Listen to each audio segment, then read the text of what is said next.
Goeiemôre, my naam is Pastoor Pieter van Wyk.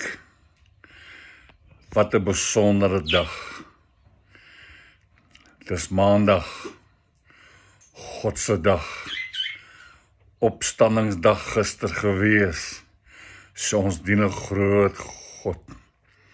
Vandag die 21ste April 2025. En ek het net 'n kortlik iets op my hart wat ek met jou wil deel vanmôre.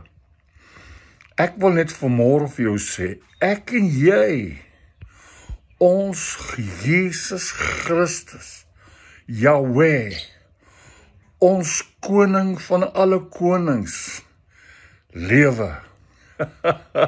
Hy het opgestaan.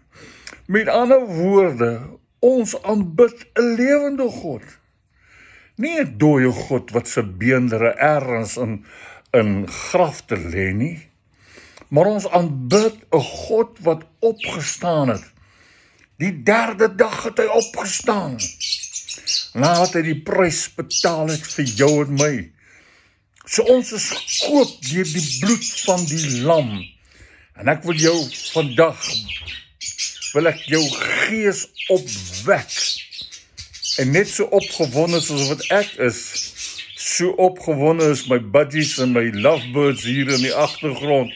Julle kan hulle hoor, opgewonde. Want hier is in my gees 'n beroering. Hy leef, hy het opgestaan. En ek wil jou vandag bemoedig. Jy's nie onder omstandighede nie. Jy's bo omstandighede.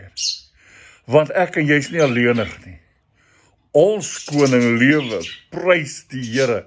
So hou vas aan God se beloftes. Hou vas aan God se woord.